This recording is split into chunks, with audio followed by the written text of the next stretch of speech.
நீங்கள் பார்த்துக் கொண்டிருப்பது நியூஸ் 21 செய்திகள். தமிழ்நாடு செய்திகளை உடனுக்குடன் தெரிந்து கொள்ள நியூஸ் 21 செய்திகளை பாருங்கள். உண்மை, உழைப்பு, உயர்வு. கேரளாவிலிருந்து பழனி வழியாக மருத்துவ கழிவுகள் கொண்டு செல்லப்பட்டதா என பரவிய வதந்தியால் கேரள பதிவு எண் கொண்ட லாரி திடீரென தடுத்து நிறுத்தப்பட்டு சோதனை செய்யப்பட்ட சம்பவம் பரபரப்பை ஏற்படுத்தியது.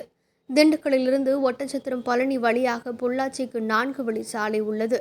இந்த சாலை வழியாக மதுரை, நெல்லை உள்ளிட்ட தென் மாவட்டங்களில் இருந்து கார், பஸ் மற்றும் கனரக லாரிகள் சென்று வருகின்றன.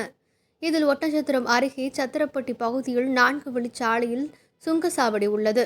நிலையில் சத்திரப்பட்டி சுங்கச்சாவடி அருகே கேரள பதிவெண் கொண்ட கண்டெய்னர் லாரி ஒன்று பஞ்சராகி நின்றது. ஆனால் அந்த கண்டெய்னர் லாரியிலிருந்து கடும் துர்நாற்றம் வீசியது. கடந்த சில நாட்களுக்கு முன்பு கேரளாவிலிருந்து நெல்லை மாவட்டத்தில் மருத்துவ கழிவுகளை கொட்டிய சம்பவம் அரங்கேறியது.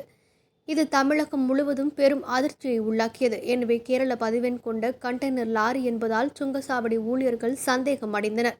பின்னர் இதை பற்றி அவர்கள் சத்திரப்பட்டி போலீசுக்கு தகவல் கொடுத்தனர். அதன் பேரில் போலீசார் சம்பவ இடத்துக்கு விரைந்து வந்தனர். தொடர்ந்து லாரியில் வந்தவர்களிடம் விசாரணை நடத்தினர். அப்போது அவர்கள் மீன் இறைச்சி கழிவுகளை தூத்துக்குடிக்கு கொண்டு செல்வதாக தெரிவித்தனர். ஆனாலும் போலீசார் லாரியின் கண்டெய்னரை திறந்து பார்த்தனர். அப்போது அதில் மீன், நண்டு, இறைச்சி கழிவுகள் இருந்தது.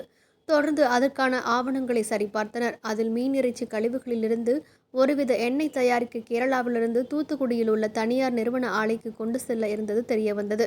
அதையடுத்து போலீசார் அந்த லாரியை அனுப்பி வைத்தனர்.